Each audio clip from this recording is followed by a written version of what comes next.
ప్రార్థన చేసుకొని జీవం కలిగినటువంటి దేవుని యొక్క విలువైనటువంటి సంగతులు మరికొన్నింటిని జీవగ్రంథంలోంచి ధ్యానం చేసుకుందండి. ప్రార్థన చేసుకుందండి. మమ్మల్ని మిక్కిలిగా ప్రేమించిన మా గొప్ప తండ్రి, మహోన్నతుడ, సర్వోన్నతుడ, మీ ఘనమైన ఉన్నతమైన నామమునకు స్తోత్రములు. మీ అపారమైన ప్రేమను బట్టి తండ్రి, మమ్మల్ని ఇంకనూ సజీవ లెక్కలలో కాపాడుతూ మా బ్రతుకు దినాల్లో తండ్రి మరొక నూతన దినాన్ని తండ్రి మీరు మాకు ప్రసాదించి, ఈ దినంలో తండ్రి ఇంత శ్రేష్టమైనటువంటి సమయాన్ని మీరు మాకు ఇచ్చి మీ మాటలు ధ్యానించడానికి, మా జీవితాలు మార్చుకోవటానికి మీరు ఇచ్చినటువంటి మరొక అవకాశమును బట్టి, మీరు చూపినటువంటి ఈ మహాకృపను బట్టి తండ్రి మీకు అనలేని స్తుతులు స్తోత్రాలు నాయన. మీ బిడ్డలమైన మేము మీ మాటలు ధ్యానించుచుండగా తండ్రి మీరు మాతో ఉండండి. ఏ మాటలు ఏ ఉద్దేశాలతో మీరు రాయించారో ఆ ఉద్దేశాలను ఎరుగుటకు మా మనోనేత్రాలు వెలిగించండి. చెప్పబోయే వాక్యం మా జీవితాల్లో ఫలం తీసుకురావాలండి. యేసుక్రీస్తు ప్రభుల వారి అతి పరిశుద్ధ నామమున ఈ ప్రార్థన అడిగి వేడుకుంటున్నాం మా తండ్రి, ఆమేన్. ప్రియమైన దేవుని వారలారా, అందరికీ కూడా యేసుక్రీస్తు నామమున అందరికీ వందనాలు.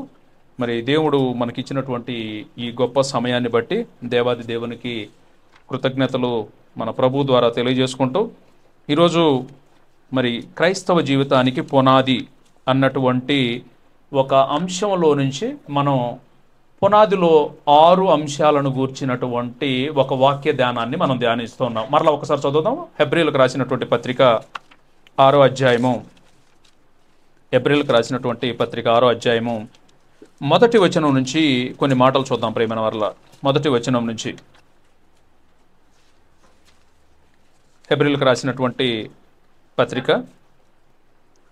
6వ అధ్యాయము మొదటి వచనం నుంచి, నిర్జీవ క్రియలను విడిచి మారు మనస్సు పొందుటయు, దేవుని యందలి విశ్వాసమును, బాప్తిస్మములను గూర్చిన బోధయు, హస్త నిక్షేపణమును, మృతుల పునరుత్థానమును, నిత్యమైన తీర్పు అను పునాది మరలా వేయక క్రీస్తును గూర్చిన మూలోపదేశములు మాని సంపూర్ణులగుటకు సాగిపోదుము అని అన్నారు. పునాది, మన పునాది ఎవరు? యేసుక్రీస్తు ప్రభుల వారు. ఆ పునాది ఓకేనా, వ్యక్తిగతంగా మనం ప్రభువుతో సంబంధం కలిగి ఉండి ఆ పునాదిని మనం సంపాదించుకోవాలి క్రైస్తవ జీవితంలో గనక ఇంకా బలంగా ముందుకు వెళ్ళాలి అని అంటే.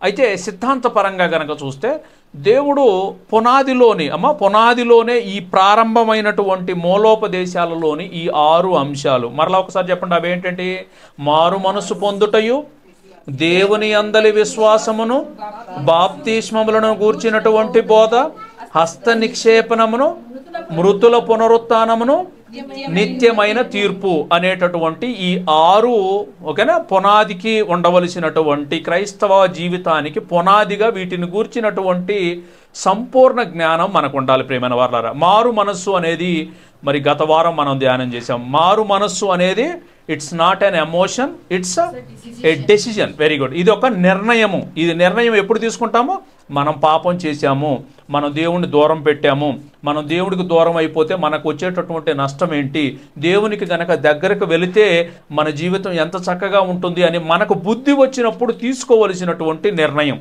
ఇది ప్రారంభంలో ప్రతి ఒక్కరూ చెయ్యాలి.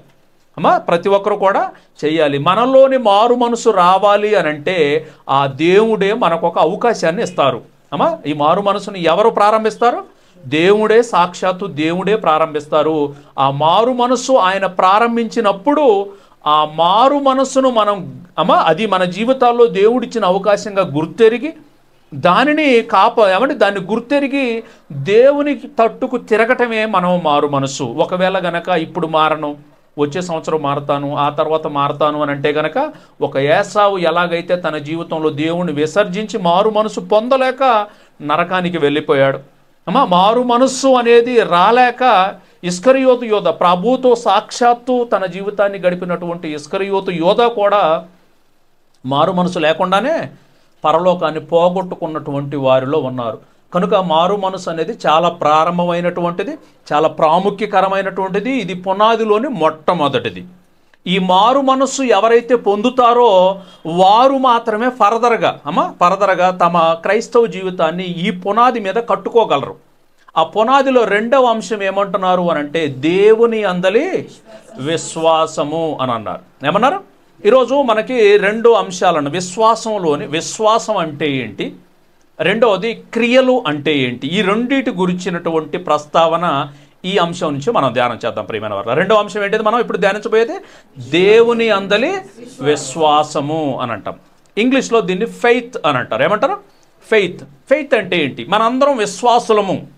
విశ్వాసం అని అంటే మనకు అర్థం కావాలమ్మా. మొదట విశ్వాసంలోని అసలు మనకి ఏం జరుగుతుంది, ఒక ఆర్డర్ ప్రకారం ఈ విశ్వాసాన్ని మనం ఎలా సంపాదించుకోవాలి, ఈ విశ్వాసంలో మనం నిజంగా ఉన్నామా లేవని మనం ఎలా గుర్తెరగాలి, మనం పొందినటువంటి ఈ విశ్వాసం దేవుడు అనుకున్న విధంగా ఉందా లేదా, ఇవి ప్రతి ఒక్కరూ కూడా పరీక్షించుకోవాల్సినటువంటి అవసరం ఉంది ప్రియమైన వాళ్ళ. కనుక విశ్వాసము అని అంటే సింపుల్గా చెప్పాలి అని అంటే నమ్మటం. ఏంటిదమ్మా? నమ్మటం. మనం చాలామంది నమ్ముతాం కదండి, నమ్ముతాం కదా. మన జీవితాల్లో చాలామందిని మనం నమ్ముతాం. నమ్మినప్పుడు వాళ్ళు మోసం చేశారనుకోండి, బాధ మనకి ఎక్కువగా బాధ కలుగుతుంది.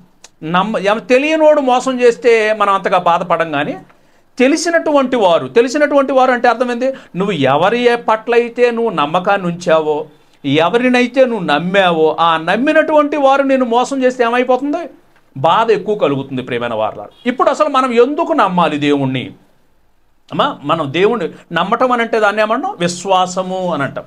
అసలు విశ్వాసం అంటే ఏంటి, దేవుణ్ణి ఎందుకు మనం విశ్వసించాలి అనేది జాగ్రత్తగా గమనిస్తే ఈరోజు ఉన్నటువంటి మనందరికీ కూడా అసలు విశ్వాసం అంటే ఏంటి, అసలు ఎందుకు దేవుణ్ణి విశ్వసించాలి అనేది కొరింథీయులకు రాసినటువంటి మొదటి పత్రిక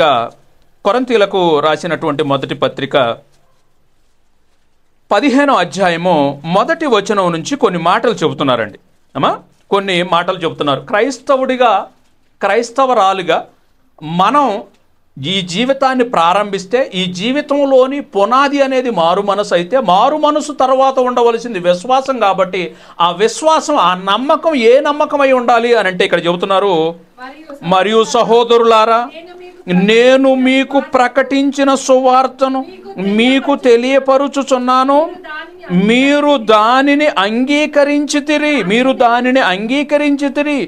దాని అందే నిలిచి ఉన్నారు, మీ విశ్వాసము వ్యర్థమైతేనే గాని అని అంటున్నారండి.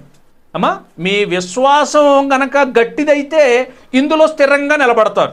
మీరు ఏదైతే నమ్మారో ఆ నమ్మకంలో మీరు స్థిరంగా నిలబడతారు. ఒకవేళ మీ విశ్వాసం, మీ నమ్మకం కనుక వ్యర్థం అనుకోండి, ఇందులో నిలవలేరు అని అంటున్నారండి. ఈ దేనిలో మనం నిలవాలి, ఏ విశ్వాసం మనం కలిగి ఉండాలి అని అంటే ఇక్కడ అద్భుతమైనటువంటి మాట అంటున్నారు. ఏమంటున్నారు?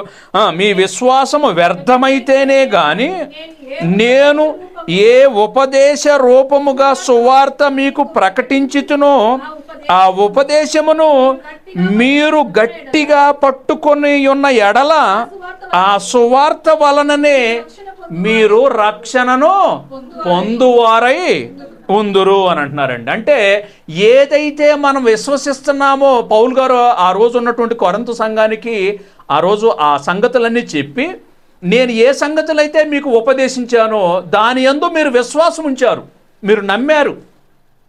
ఆ నమ్మకంలో గనక మీరు వ్యర్థం కాకపోతే గనక ఏమైపోతారు? మీరు దీని యందు స్థిరంగా గట్టిగా నిలబడతారు అని అంటున్నారు. ఇంతకు ఆ సువార్త ఏంటి, అసలు దేని పట్ల మనం విశ్వాసం కలిగి ఉండాలి అని జాగ్రత్తగా గమనిస్తే ఇక్కడ మంచి మాట అంటున్నారండి. నాకియ్యబడిన ఉపదేశము మొదట మీకు అప్పగించితిని, అదేదనగా ఇక్కడ అద్భుతమైనటువంటి 3 సంగతులు చెబుతున్నారండి. లేఖనముల ప్రకారము క్రీస్తు మన పాపముల నిమిత్తము మృతి పొందెను. ఫస్ట్ హిస్టారికల్ ఫ్యాక్ట్ అంటారండి, చరిత్రలో జరిగినటువంటి నిజం ఇది. ఇదేదో కల్పన కథ కాదు ఇది. It's a fact. చరిత్రలో జరిగినటువంటి నిజం ఇది. ఆ చరిత్రలో జరిగినటువంటి 3 నిజాలు నువ్వు నమ్మితే నువ్వు రక్షణలోనికి వస్తావు. ఆ నమ్మకం అనేది నువ్వు ఉండాలి. ఆ నమ్మటమే దానిని ఏమంటారంటే విశ్వసించటం అని అంటారు. ఏమంటారు? విశ్వసించటం. విశ్వాసంలో ఏముండాలి అని అంటే 3 హిస్టారికల్ ఫ్యాక్ట్స్ ఉండాలి. 3 చరిత్రలో జరిగినటువంటి నిజాలు మీకు తెలియాలి. వాటి యందు మీరు విశ్వాసం ఉంచాలి. ఆ 3 మొట్టమొదటిది ఏంటది? లేఖనముల ప్రకారము క్రీస్తు మన పాపముల నిమిత్తము మృతి పొందెను అని. ఇది మొదటిది. మొట్టమొదటి మనం నమ్మాల్సింది ఏంటిది? యేసుక్రీస్తు ప్రభువుల వారు మన పాపముల నిమిత్తము ఏమయ్యారంట? దేనికోసం మృతి పొందారు? మన పాపముల కోసం. ఈ పాయింట్ బాగా గమనించి. ఎందుకు మరణించారు? చాలా మంది నమ్మరండి. ఆయన చచ్చిపోతే మీ పాపాలు పోవటం ఏందిరా అని చెప్పేసి మనల్ని రివర్స్ క్వశ్చన్ వేస్తుంటుంట. అమ్మా, ఇది పూర్తిగా ఎవరిని బలవంతం పెట్టేటటువంటిది అయితే కాదు. ఇది it's completely based on your faith. నీకు ఇష్టం ఉంటే రా, ఓకేనా? నీకు ఇష్టం ఉంటే రా, ఇష్టం లేకపోతే బలవంతం ఏమీ లేదు. కానీ అందరికీ చావు అయితే గ్యారంటీ కదమ్మా, మరణం అయితే గ్యారంటీ కదా. ఈరోజు నువ్వు నమ్మినా నమ్మకపోయినా, విశ్వసించినా విశ్వసించకపోయినా టైం అనేది ఒకటే. టైం అనేది మనకుంది, ఎండింగ్ టైం అనేది ఉంది ఈ బాడీకి. చచ్చిపోవటం గ్యారంటీ. చచ్చిపోయిన తర్వాత అయ్యో నేను అప్పుడు మిస్ అయ్యానే అన్న బాధ నీలో ఉండకూడదు. కాబట్టి దేవుడు ముందుగానే చెబుతున్నారండి, ముందుగానే చెబుతున్నారు. ఏమంటున్నారు? మొదటిది చరిత్రలో జరిగినటువంటి 3 ఫ్యాక్ట్స్, నిజాలలోని మొట్టమొదటి నిజం ఏంటది? యేసుక్రీస్తు ప్రభువుల వారు లేఖనముల ప్రకారము, దేని ప్రకారం? లేఖనముల ప్రకారము క్రీస్తు మన పాపముల నిమిత్తము మృతి పొందెను, మొదటిది. రెండోది సమాధి చేయబడిను, మూడోది లేఖనముల ప్రకారము 3వ దినమున లేపబడెను. ఏమంటే 3 హిస్టారికల్ ఫ్యాక్ట్స్ అండి. ఏంటిది మరలా చెప్పండి అమ్మా ఒక్కసారి. లేఖనముల ప్రకారం ఎన్నిసార్లు వాడారు దేవుడు? 2 సార్లు వాడారండి. 2 సార్లు వాడారు అమ్మా, 2 సార్లు వాడారు. లేఖనముల ప్రకారము క్రీస్తు మన పాపముల నిమిత్తము ఆయన మృతి పొందెను, రెండవది సమాధి చేయబడిను, మూడవది లేఖనముల ప్రకారము 3వ దినమున లేపబడ్డారు, సమాధిని గెలిచారు. ఇది మూడింటిని కలిపి ఏమంటారంటే దీని సువార్త అని అంటుంటారు. అమ్మా, ఈ సువార్త ఇది నిజమా కాదా అనేది చెప్పడం కోసం తర్వాత ఇంకొక మంచి మాట అంటున్నారండి. ఇంకా ఆ తర్వాత ఎంతమంది వచ్చేసారంట? ఎంతమందికి కనపడారంట ఈ సంగతులు? ఇక్కడ యేసు ప్రభువుల వారు మన పాపముల నిమిత్తము క్రీస్తు మృతి పొందెను, మొదటిది దేని ప్రకారం? లేఖనముల ప్రకారం. రెండవది సమాధి చేయబడిను, మూడవది లేఖనముల ప్రకారము 3వ దినమున లేపబడిను. ఇవి 3 హిస్టారికల్ ఫ్యాక్ట్స్. ఇవి మీరు నమ్మితే మీరు విశ్వాసం పొందినట్టు, మీరు నమ్మితే మీరు విశ్వాసం పొందినట్టు. అయితే ఇది నమ్మినటువంటి వారు, అమ్మా, నమ్మేవాళ్ళు ఉన్నారు, నమ్మని వాళ్ళు ఉన్నారు. అమ్మా, నమ్మితే నమ్మండి, నమ్మకపోతే నమ్మకపోండి, మీ కర్మ. కానీ చెప్పటం మాత్రం దేవుడు. అమ్మా, మనం అందరం ఒక మాట అడుగుతాను మేము. అమ్మ ఒక మాట చెప్పిద్ది, అయ్యా ఈయనే మీ నాన్న అని అంటాం. అమ్మా, ఇతనే మీ నాన్న అని అనగా మనం నమ్ముతున్నావు నమ్మటలేదా? అమ్మా, నమ్ముతున్నావు నమ్మటలేదా?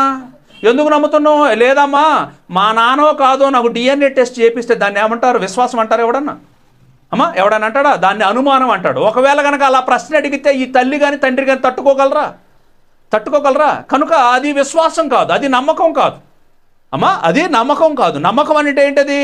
నమ్మటం అని అంటే ఏమంటే కంప్లీట్గా ట్రస్ట్ ఉంచటం, ఆ వ్యక్తి మీద సంపూర్ణమైనటువంటి విశ్వాసం, ఇంకెలాంటి డౌట్ లేదు, ఎలాంటి అనుమానం దాంట్లో లేదు, ఎలాంటి అనుమానం లేదు.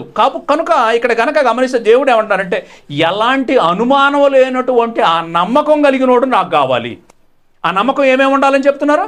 లేఖనముల ప్రకారము క్రీస్తు మన కొరకు మన పాపముల నిమిత్తము, దేని నిమిత్తం?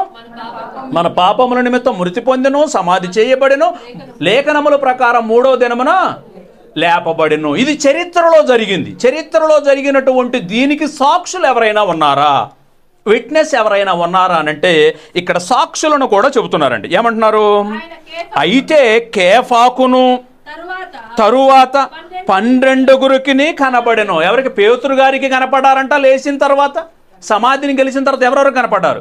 మొదటిది పేతురు గారికి కనపడ్డారంట, రెండవది తర్వాత 12 మందికి కనపడ్డారంట. ఇంకా ఆ తర్వాత అటు పిమ్మట 500కు ఎక్కువైన సహోదరులకు ఒక్క సమయం అందే కనబడెను అని అన్నారండి. ఎంతమందికి కనపడ్డారంటే యేసు ప్రభువుల వారు?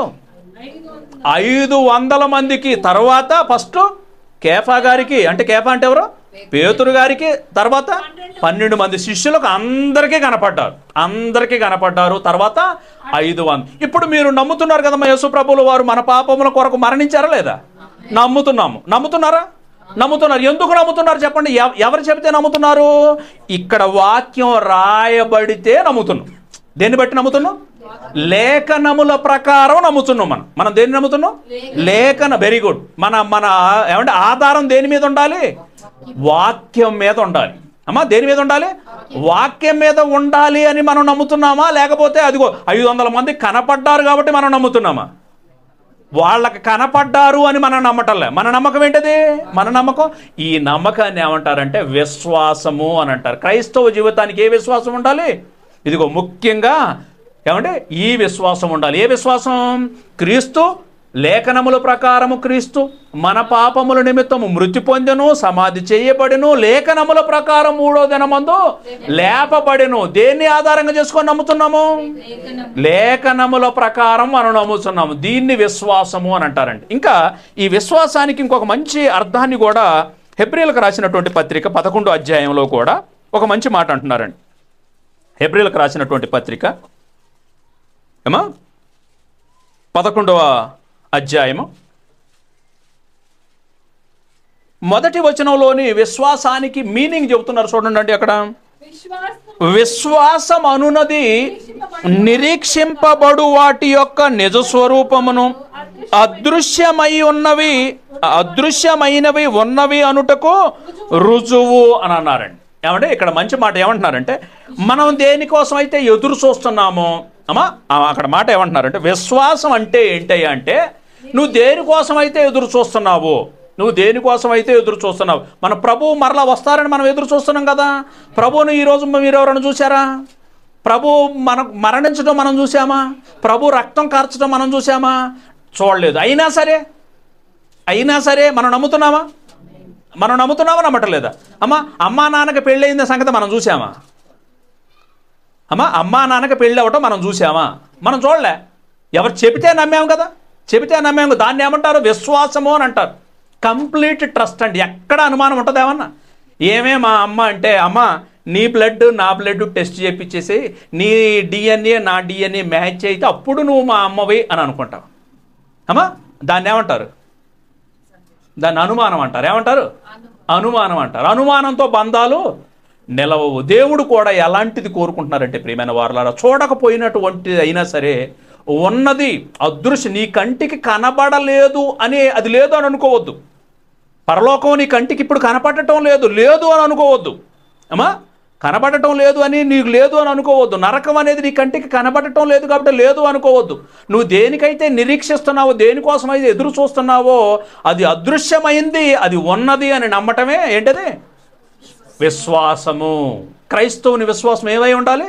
క్రీస్తు లేఖనముల ప్రకారము క్రీస్తు మన పాపముల కొరకు మరణించెను, 2వది సమాధి చేయబడెను, 3వది లేఖనముల ప్రకారము 3వ దినమున లేపబడెను. ఇది విశ్వాసము. ఏమంటారు దీన్ని? విశ్వాసం. ఇవి మనం చూడలేదు. మనందరికీ తెలిసినటువంటి సంగతి. శిష్యులలో ఒక శిష్యుడు, ఎవరతను? తోమ. ఏమన్నాడు? అయ్యా డైరెక్ట్గా ప్రభు వచ్చేసారు. ముందుగా చెప్పారుగా ప్రభు, ముందే ప్రభు చెప్పారు, నేను సమాధి చేయబడతాను, మరణించబోతూ ఉన్నాను, నా రక్తం చిందించబడాలి, నేను మరణిస్తాను, మరణించిన తర్వాత 3వ దినాన తిరిగి లేస్తానని ముందు చెప్పారు. చెప్పిన తర్వాత చెప్పినట్టుగానే లేచారు. ప్రభుల వారు లేచిన తర్వాత యేసు ప్రభుల వారు కూడా ఎలాంటి శరీరంతో వచ్చారంటే మహిమా శరీరం అయింది. ఏ శరీరం? మహిమా శరీరం. అయినా కూడా వీళ్ళకి నమ్మకం కలగటం కోసం కరెక్ట్గా ఏ శరీరం అయితే సిలువలో అప్పగించబడిందో మరణానికి, ఏ సిలువలోనైతే ఆయన శరీరానికి గాయం అయిందో అదే గాయం కలిగినటువంటి ఆ శరీరంతోనే వాళ్ళ దగ్గరకు వచ్చేసారండి. తలుపులన్నీ కూడా మూసివేసి ఉన్నాయి. వాళ్ళ మధ్యలోనికి సడన్గా వచ్చేసారు. ఇప్పుడు ముందుగా చెప్పినటువంటి ఎంత పక్కన పెట్టండి, ఈ 12 మంది శిష్యులకి ఎంత గొప్పతనం తెలియాలంటే, చచ్చిపోయిన వాళ్ళని లేపడం వీళ్ళు చూసారా లేదా? మనం చూసామా? వీళ్ళు చూశారు. చచ్చిపోయిన వాళ్ళని లేపడం చూశారు, కుష్ఠరోగుల్ని బాగు చేయడం చూశారు. స్వస్థత అనేకులకు, అన్ని రకాల రోగాలకి కూడా ఆయన స్వస్థతను దయచేశారు. దెయ్యాలను వెళ్ళగొట్టారు, సముద్రాన్ని గద్దించేశారు, గాలిని గద్దించేశారు, సముద్రం మీద నడిచారు. ఎన్ని అద్భుతాలండి! ప్రపంచంలో ఎవ్వరూ చేయనటువంటి గొప్ప అద్భుతాలు చేసి ఎదురుకు కనపడగానే ఆయన ఏమన్నాడు? ఇదిగో ఆ గాయంలో వేలు పెడితే కానీ వచ్చింది మా ప్రభువో కాదో అనేటటువంటి దాన్ని ఏమంటారమ్మా? అది విశ్వాసం కాదు ప్రియమైన దేవుని పిల్లలు. విశ్వాసం అంటే ఏంటి అంటే ఒక వ్యక్తిని నమ్మటం. ఇంకా చెప్పాలి అంటే, సింపుల్గా చెప్పాలంటే గుడ్డిగా నమ్మటం అండి. గుడ్డిగా నమ్మటం. గుడ్డిగా నమ్మటం. ఏమంటే మనం చిన్నపిల్లలను చూడండి, చిన్నపిల్లలు తల్లి స్వీట్ పెట్టినే తింటాడు, అదే తల్లి విషం ఇచ్చినా కూడా తాగుతాడు. ఏమన్నా పొరపాటున ఏమన్నా సరే తల్లి మాటను జవదాడతారా చిన్నపిల్లలు? నువ్వు విషం ఇచ్చినా తాగుతాడు, స్వీట్ పెట్టినా తింటాడు, అన్నం పెట్టినా తింటాడు, ఏదైనా సరే. తల్లులు చచ్చిపోయేటప్పుడు పిల్లలను కూడా చంపడం కోసం వాళ్ళు ప్రేమతో ఇచ్చేటటువంటిదంటే వాళ్ళకి ఇవన్నీ తెలియదు ప్రియమైన వాళ్ళ అమ్మా. అది నమ్మకం అంటే ఎట్లా ఉండాలి? గుడ్డిగా నమ్మటం, కంప్లీట్ ట్రస్ట్, ఎలాంటి అనుమానాలకే ఇక్కడ తావు లేదు. దేవుని అందలి కూడా మీ విశ్వాసం ఎలా ఉండాలి? ఇదిగో ఎలా ఉండాలి, ఎలాంటి అనుమానం మీకు ఉండకూడదు, ఎలాంటి అవిశ్వాసం అనేది మీకు ఉండకూడదు. వీటన్నిటినీ కూడా మీరు ఇదిగో నమ్మండి. చూడకపోయినా కూడా నమ్మితే, ఎవరైతే నమ్ముతారో వారందరూ కూడా ఏమంటావో విశ్వాసంలోనికి వచ్చేసారు. ఈ విశ్వాసంలోనికి రావటం మొదటిది మారు మనసు పొందాలి, రెండోది విశ్వాసం అనేది. విశ్వాసంలోనే ఇదిగో యేసు ప్రభుల వారు లేఖనాల ప్రకారం మన కొరకు మరణించారు, సమాధి చేయబడ్డారు, లేఖనాల ప్రకారం 3వ దినమున లేచారు అన్నటువంటి ఈ విశ్వసించడం వల్ల లాభం ఏంటి అని అంటే, యేసు ప్రభుల వారు ఎలాగైతే సమాధి నుండి లేచారో, యేసు ప్రభుల వారు ఎలాగైతే సమాధి చేయబడి ఆ సమాధి నుండి లేపబడ్డారో, ఆయన యందు విశ్వాసం ఉంచి మనం కూడా ఇక్కడ మరణించినట్లయితే ఖచ్చితంగా కూడా ఆయనతో పాటుగా మనం కూడా పునరుత్థానం అవుతాము. ఏమవుతాము? పునరుత్థానం అవుతాం.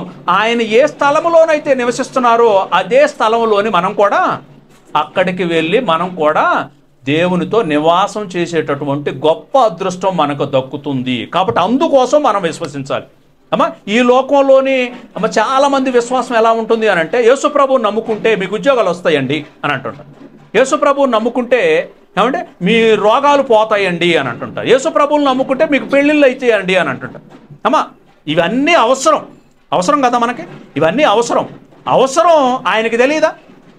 మీరు అడగక మునిపే మీకు అక్కరగా ఉన్నవేంటో ఆయనకు తెలుసు. ఆకాశ పక్షులను చూడుడి, అవి విత్తవు, కొయ్యవు, కొట్లల్లో కూర్చుకోవు, కానీ పరలోకమందున్న మీ తండ్రి వాటిని పోషించుచున్నారు.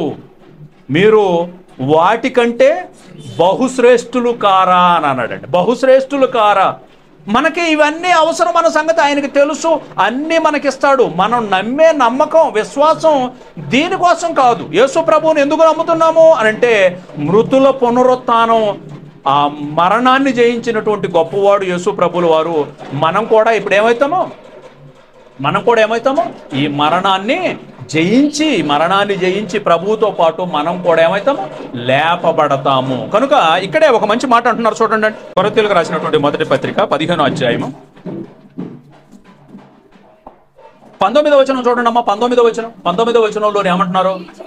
ఈ జీవిత కాలము మట్టుకే మనము క్రీస్తునందు నిరీక్షించు వారమైన ఎడల మనుషులందరికంటే దౌర్భాగ్యులమై ఉందుము అని అన్నారండి. ఏమంటున్నారండి? మనం ఒకవేళ పొరపాటును కనుక అలాంటి ఆలోచనలతో వచ్చుంటే అన్నింటినీ పక్కన పెట్టండి. మీకు అవసరం అవన్నీ. ఆరోగ్యం మనకు కావాలి కమ్మా. మనం రోగంలో ఉన్నప్పుడు ఆరోగ్యం కావాలి. ఆరోగ్యం అనేది ఖచ్చితంగా ఆయన ఇవ్వస్తాడు, మనకు అవసరం కాబట్టి. చిన్నపిల్లలు స్కూల్కి వెళ్తారమ్మా, స్కూల్కి వెళ్ళేటప్పుడు తల్లికి తెలియదా బాక్స్ కట్టాలని? పిల్లోడికి స్నానం చేయించాలన్న సంగతి తల్లికి తెలియదా? అన్నం పెట్టాలన్న సంగతి తల్లికి తెలియదా? వాడికి బ్యాగ్ రెడీ చేయాలన్న సంగతి తల్లికి తెలియదా? అన్నీ తెలుసు కదా. వీడన్నీ అడుగుతాడా? మమ్మీ నాకు షర్టు ఇస్త్రీ చేసేసి, నాకు స్నానం చెప్పి ఇవన్నీ అడుగుతాడా? వీడు అడక్క ముందు వీడు చేయాల్సిందేంటది? వీటి గురించి చింతపట్టం కాదు. ఏ తల్లి అయితే, ఏ తండ్రి అయితే వీడిని వీడిని నమ్మి ఆ స్కూల్కి పంపిస్తున్నారు, అక్కడికి వెళ్ళి వీడు నేర్చుకోవాల్సింది చక్కగా నేర్చుకుంటే వాళ్ళకి సంతోషం. కానీ వీడు దేని గురించి చింతపడకూడదు. మా అమ్మ నాకు ఈరోజు బాక్స్ కట్టిద్దో లేదో, మా అమ్మ నాకు ఈరోజు బ్యాగ్ పెట్టిద్దో లేదో, నేను అక్కడికి వెళ్ళిన తర్వాత మా అమ్మ వచ్చి నన్ను పికప్ చేసుకుంటుందో లేదో అన్న బాధ ఉంటుంది వీళ్ళకి. అసలు మనం కూడా ఎలా ఉండాలి ఇప్పుడు? క్రైస్తవ్యంలోకి వచ్చినటువంటి మనం ఎలా ఉండాలి ఇప్పుడు? మనం ఎక్కడ వచ్చిన తర్వాత మనకు ఉండవలసిన ఈ శరీర సంబంధమైనటువంటి, మనకు తిండి లేదా ఆయన చూసుకుంటాడు, ఉద్యోగం లేదా ఆయన చూసుకుంటాడు, ఆరోగ్యం లేదా ఆయన చూసుకుంటాడు, వివాహం కావటం లేదా ఆయన చూసుకుంటాడు. ఏది కావాలన్నా సరే నీకు అవసరమైన అన్ని ఆయన చూసుకుంటాడు. అవసరం లేని కూడా ఆయన ఒక్కొక్కటి తీసేస్తూ ఉంటుంటాడు. డోంట్ వరీ, దాని గురించి మీరు చింతపడొద్దు. కానీ ఈ లోకంలోకి వచ్చినటువంటి మనం ఆయన యందు సంపూర్ణ విశ్వాసం కలిగి ఉండాలి. ఆ దేవుడి వలననే ఈరోజు బ్రతుకుతున్నాను. ఆ పరమ తండ్రే ఈ కుమారుడైనటువంటి క్రీస్తును నా కోసం బలిచ్చి నా పాపముల నిమిత్తం ఆయన మరణించేలా చేశారే, ఆ మరణం నా పాపాలను కడుగుతుంది. ఆయన చిందించినటువంటి రక్తం నా పాపాలను కడుగుతుంది. ఇదిగో ఆయన సమాధి చేయబడ్డారు, సమాధిని 3వ దినమున లేచారు. నేను ఆయన యందు విశ్వాసం నుంచి మరణించినా కూడా నేను కూడా తిరిగి మరలా మృతుల పునరుత్థానాన్ని పొందుకొని ఏం చేస్తాను, ఆయనతో నిత్యము కూడా ఆయన దగ్గరికి చేరి ఆయన సేవిస్తాను అన్నటువంటి ఈ విశ్వాసం మనకు ఉండాలి. అమ్మా, దీని గురించి ఎవరికైనా చింత ఉంది? ఈరోజు ఎవరికి చింత లేదండి. అమ్మా, ఈరోజు ఎంతసేపటికి కూడా మనం ఎంతసేపటికి ఎందుకు వస్తున్నాం అయ్యా అని అంటే, మన అవసరాల కోసం, ఈ లోక సంబంధమైనటువంటి వీటి కోసం వస్తున్నామే తప్ప నిజంగా పరలోకం వెళ్ళాలి అన్న ఆశ చచ్చిపోయిందండి చాలా మందిలో. అమ్మా, చాలా మందిలో పరలోకం వెళ్ళాలి అన్న ఆశ చచ్చిపోయింది. ఈరోజు పరలోకం గురించి అసలు ఎవరికీ ధ్యాస లేదు. పాపాలని మన ప్రభు రక్తంలో కడుక్కోవాలి, అమ్మో పాపాత్ములుగా ఉంటే పరలోకంలో మనకు స్థానం లేదు అన్నటువంటి దీని గురించి ఎవరికీ చింత లేదు. అయ్యో, ఒక నిత్యాగ్ని గుండం అనేది ఒకటి మన కోసం పొంచి ఉంది. ఇక్కడ దేవుడిచ్చినటువంటి ఆయుష్కాలం అల్పమైంది. ఈ అల్పమైనటువంటి ఈ ఆయుష్కాలంలో ఆయన కోసం బ్రతకకపోతే ఆ నిత్యాగ్ని గుండంలోకి జారిపోతామేమో. అది జారిపోకుండా ఉండాలి అని అంటే భూమి మీద ప్రభువును సంపూర్ణంగా విశ్వసించాలి. ఆ ప్రభువును నా జీవితంలోకి ఆహ్వానించుకోవాలి. ఆయన యందు సంపూర్ణమైనటువంటి విశ్వాసంతోనే ఈ జీవితాన్ని గడపాలి అన్నటువంటి ఆలోచన ఎవరికీ లేదు ప్రియమైన దేవుని పిల్లలారా. కనుక మనం అలాంటి విశ్వాసం కలిగి ఉండాలండి. అలాంటి విశ్వాసం మనకు కలిగి ఉండాలి. ఈ విశ్వాసం అనేది ఈ జీవితకాలం మట్టుకే మనం క్రీస్తునందు నిరీక్షించు వారమైన ఎడల మనుషులందరికంటే దౌర్భాగ్యులము. ఇప్పుడు విశ్వసించినటువంటి మనం విశ్వాసంలోకి వచ్చామనుకోండి, విశ్వాసంలోకి ఏమేమి కావాలని చెప్పినాను? 3 historical facts. If you receive them, ఓకేనా, మీకు విశ్వాసంలోకి వచ్చినట్లు. ఏంటి ఆ హిస్టారికల్ ఫ్యాక్ట్స్? మొదటిది, లేఖనముల ప్రకారము క్రీస్తు మన పాపముల నిమిత్తము మృతి పొందెను, సమాధి చేయబడిను, లేఖనముల ప్రకారము 3వ దినమున లేపబడిను. ఇవి మూడింటిని గనక నువ్వు సంపూర్ణంగా ఎలాంటి అనుమానం లేకుండా నీ జీవితంలో నమ్మితే, నువ్వు విశ్వాసంలోనికి వస్తే, ఈ విశ్వాసం ద్వారా ఏం జరుగుతుంది? అమ్మ, అబ్రహాము గారి గురించి ఒక మంచి మాట చెప్పారండి. రోమపత్రిక 4వ అధ్యాయం. విశ్వసించడానికి మనం అసలు ఏం చెయ్యాలి? అమ్మ, విశ్వసించడానికి మనం ఏమైనా చెయ్యాలా? ఈ విశ్వాసం మనలోకి రావాలి అని అంటే, అమ్మ, విశ్వసించడానికి మనం ఏమైనా చెయ్యాలా అని జాగ్రత్తగా గమనిస్తే, అమ్మా, రోమపత్రిక 4వ అధ్యాయము 3వ వచనం నుంచి చూడండి ప్రియమైన వారు. 3వ వచనం నుంచి, లేఖనం ఏమి చెప్పుచున్నది? అబ్రహాము దేవుణ్ణి నమ్మెను అని ఉందండి. ఏం చేశారంటే అబ్రహాం గారు దేవుణ్ణి నమ్మెను. అమ్మా, అంతకుముందు అబ్రహాం గారికి దేవత లేదా? ఆయనకి ఒక బొమ్మ ఉంది.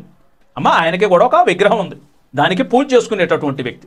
అలాంటి వ్యక్తికి దేవుడు ఏ రోజైతే తనను తాను కనపరుచుకున్నారో వెంటనే నమ్మాడండి. నమ్మిన తర్వాత అబ్రహాముని ఒక చోటకి, అబ్రహామా, మీకు తెలుసు కదా ఆదికాండం, ఈ మాటను ఇక్కడే ఉంచండి. ఆదికాండం మరలా 12వ అధ్యాయము 1వ వచనం చదివి మరలా ఇక్కడికి వచ్చేది. ఆదికాండం 12వ అధ్యాయం 1వ వచనం. దేవుడు అబ్రహాము గారితో అంటున్నారు, నీవు లేచి నీ దేశము నుండి, నీ బంధువుల యొద్ద నుండి, నీ తండ్రి ఇంట నుండి బయలుదేరి నేను నీకు చూపించు దేశమునకు వెళ్ళుము అని అన్నారు. నేను నీకు చూపించు దేశమునకు వెళ్ళుము. నువ్వు వెళ్ళటానికి నువ్వు వేరే దేశానికి వెళ్ళాలి. నీ తండ్రి ఇంట నుండి, నీ బంధువుల యొద్ద నుండి, నీ సొంత దేశం నుంచి బయలుదేరి నేను చూపించు దేశమునకు. ఇంతకు ఆ దేశం ఏమైనా సరే దేవుడు చెప్పారా అని అంటే, హెబ్రీలకు రాసినటువంటి పత్రిక 11వ అధ్యాయము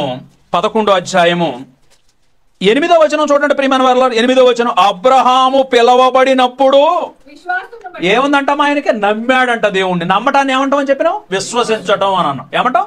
విశ్వసించటం. ఆయన పిలిచినప్పుడు అంట, అబ్రహాము పిలవబడినప్పుడు విశ్వాసమును బట్టి ఆ పిలుపునకు లోబడి తాను స్వాస్థ్యముగా పొందనై ఉన్న ప్రదేశమునకు బయలు వెళ్ళెను, మరియు ఎక్కడికి వెళ్ళవలెనో అది ఎరుగక బయలు వెళ్ళెను అని అన్నారు. ఆయనకి తెలియదంటే ఎక్కడికి వెళ్తున్నాము. అమ్మా, ఆయనకి తెలియదంటే ఎక్కడికి వెళ్తున్నాము. దేవుడు ఏం చెప్పారు? నాయనా అబ్రహామా, నేను నిన్ను గొప్ప జనంగా చేస్తాను, నిన్ను ఆశీర్వదిస్తాను, నువ్వు నీ తండ్రి ఇంట నుండి, నీ బంధువుల యొద్ద నుండి, నీ దేశం నుండి నువ్వు బయలుదేరి నేను చూపించు దేశమునకు బయలుదేరి రా అని అనగానే అయ్యా ఎక్కడికి అని అడగలేదంటాడు. ఎంత గొప్ప సంగతి అండి. ఏమంటే చిన్న పిల్లోడిని కనుక పట్టుకొని అలా వెళుతూ ఉంటుంటే పిల్లోళ్ళు ఏం చేస్తారు? డాడీ ఎక్కడికి వెళ్తాను, ఎందుకు వెళ్తాను అంటారా? చేయబట్టుకుంటారు. మనం ఎక్కడికి వెళ్తే అక్కడికి వెళ్తూనే ఉంటుంటారు. ఎదురుకు సింహం ఉందా, కుక్క ఉందా, ఇంకొకటి ఉందా, ఏమి కూడా వాళ్ళకి పట్టవు. ఎందుకు? తండ్రి మీద ఉన్నటువంటి విశ్వాసం, తల్లి మీద ఉన్నటువంటి విశ్వాసం. అబ్రహాము గారు దేవుడు చెయ్యి అలా పట్టుకొని బయలుదేరి వచ్చేసాడంటే అమ్మా ఎంత గొప్ప సంగతి ఆలోచించండి ప్రియమైన వారు. అలా విశ్వసిస్తే దేవుడు అబ్రహామును పిలిచినప్పుడు అబ్రహాం ఏం చేశాడు? అతని నమ్మెను, దేవుడిని నమ్మెను. అలా నమ్మడాన్ని విశ్వసించడం అయితే ఆ విశ్వాసం వల్ల ఇతనికి ఒకటి ఏమంటే ఒక అవకాశం అనేది తన జీవితంలో వచ్చిందండి. ఆ మాట ఇక్కడ రోమా పత్రికలో చెబుతున్నారు. ఏమంటే విశ్వసించడం వల్ల మనం ఏ స్టేజ్లలోకి వెళ్ళిపోతున్నామో కొన్ని బేసిక్ టర్మ్స్ చెప్తాను ఈరోజు. బైబిల్లోని రెగ్యులర్గా వాడేటటువంటి కొన్ని పదాల మీనింగ్ మనకు తెలియదు చాలా మందికి. ఆ పదాల గురించి ఈరోజు బాగా జాగ్రత్తగా ఆలోచిద్దాం. ఇక్కడ ఏమంటున్నారు అంటే లేఖనం ఏమి చెప్పుచున్నది? అబ్రహాము దేవుణ్ణి నమ్మెను, దాన్ని ఏమంటారు? విశ్వాసం అంటారు. దాన్ని ఏమంటారు?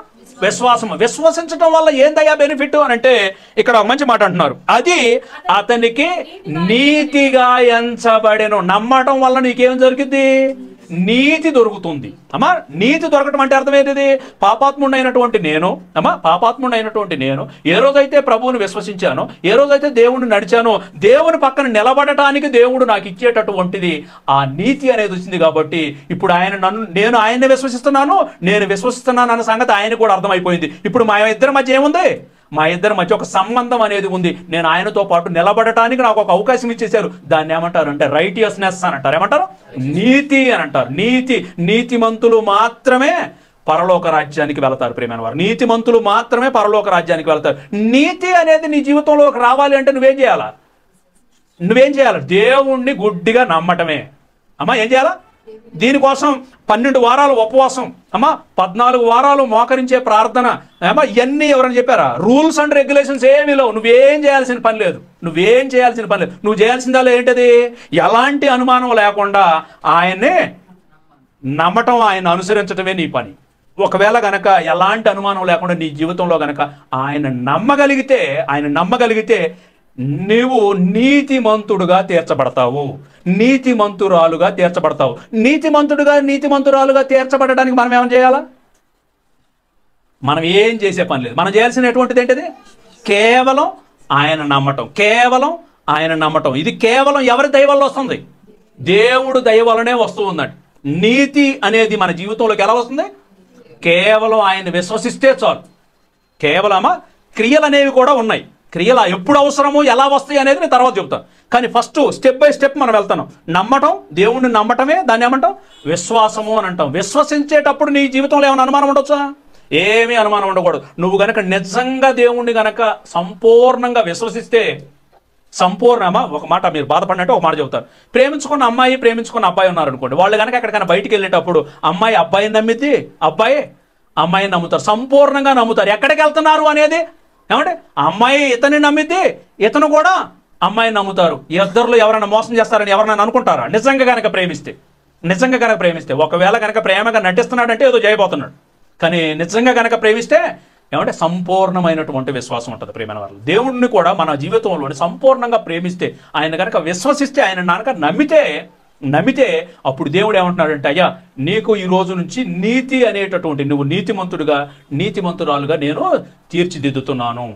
ఎఫెసీయులకు రాసినటువంటి పత్రిక. దీనికి ఏమైనా మనం చేయాలా? మనం ఏమైనా చేయాల్సి మన క్రియలు ఏమైనా అవసరం? ఇక్కడ మన క్రియలు ఏమీ లేవు ఇంతవరకు కూడా. మన క్రియలు ఇప్పుడు ఏమీ అవసరం లేదు. నువ్వు మోకరించాలి, నువ్వు ప్రార్థన చేయాలి, ఇవన్నీ తర్వాత. కానీ విశ్వాసంలో ఫస్ట్ స్టేజ్ ఏంటది? నువ్వు దేవుణ్ణి నమ్మటం. రెండోది, నమ్మటం వల్ల నీ జీవితంలోనికి నీతి అనేది వచ్చేస్తుంది. నీతి అనేది రావటం అనేది మన క్రియల వలన కాదు అని అంటున్నారండి. ఎఫెసీయులకు రాసినటువంటి పత్రిక 2వ అధ్యాయం 8 నుంచి కొన్ని వచనాలు చూద్దాం. ప్రియమైన వారు, 8 నుంచి కొన్ని వచనాలు చూద్దాం. మీరు విశ్వాసము ద్వారా కృపచేతనే రక్షింపబడి ఉన్నారు. మరలా అక్కడ పదాలు ఒకసారి చూడండి. మీరు విశ్వాసము ద్వారా అక్కడ ఇంతకు ముందు ఏం చెప్పారు పేతురు? అక్కడ పౌలు గారు ఏం చెప్పారు? మీకు నీతి దొరుకుతుంది అని అన్నారు. ఇంతకుముందు మనకేం చెప్పారమ్మా? నీతి అనేది మీ జీవితంలోనికి వస్తుంది. దేవుడు మిమ్మల్ని నీతిమంతులుగా తీరుస్తాడు. నీతిమంతురాళ్ళుగా మిమ్మల్ని మారుస్తారు. నీతి దేవుడి వలన మీరు విశ్వసిస్తే నీతి వస్తుంది. ఇక్కడ ఇంకొక మంచి మాట చెప్తున్నారండి. మీరు విశ్వాసము ద్వారా కృపచేతనే అని అన్నారండి. కృప అంటే ఏంటిదమ్మా? ఇంగ్లీష్లో గ్రేస్ అంటారు. ఏమంటారు? గ్రేస్. కృప అంటే ఏంటిది మరి? ఇప్పుడు కృపచేతనే రక్షింపబడి ఉన్నారు అంటే రక్షణ మనం అనుకుంటే జరగట్లేదంట. మనం ఏదో ఇక్కడ మోకరించి ఏడ్చి కన్నీళ్లు పెట్టి అయ్యో ఉపవాసం ఉండి ఇవన్నీ చేస్తే కాదంట. కృప వలన. ఆ కృప కూడా ఎప్పుడు వచ్చింది? నువ్వు నీ విశ్వాసం కరెక్ట్గా ఉంటేనే వచ్చింది. దేవుణ్ణి ఆయన లేచాడో లేవలేదో, నన్ను నిజంగా చచ్చిన తర్వాత లేపుతాడో లేపడో అట్లా కాదు. అనుమానం ఎక్కడా కూడా ఉండదు. అనుమానం ఎక్కడా ఉండదు. సంపూర్ణంగా నమ్మాలి. సంపూర్ణంగా నమ్మాలి. సంపూర్ణంగా నమ్మటం వలన దాన్ని విశ్వసిస్తే ఆ విశ్వాసం అనేది మన జీవితంలోకి వస్తే మొదటిది మన జీవితాలకు దేవుని నీతి ఆపాదించబడుతుంది. రెండవది దేవుని కృప వలన మనం రక్షణలోకి వస్తామని. దేవుని కృప వలన మనం రక్షణలో. కృప అంటే ఏమంటారంటే మీకు అర్థం కావడం కోసం ఒక మాట చెప్పు. మనం ఇక్కడ ఉన్నాం మన చర్చిలో ఒక దొంగ పడ్డాడు అనుకోండి. మీరేం చేస్తారు? మంచి దొంగ అని ముద్దుపడి కొట్టారా? ఏం చేస్తారు? ఇరక్కొట్టుడు కొట్టరు? ఎరా అన్ని దేశపోతామని ఇరగొడతాం. ఎందుకు కొడతారు? ఎందుకు శిక్షిస్తారు?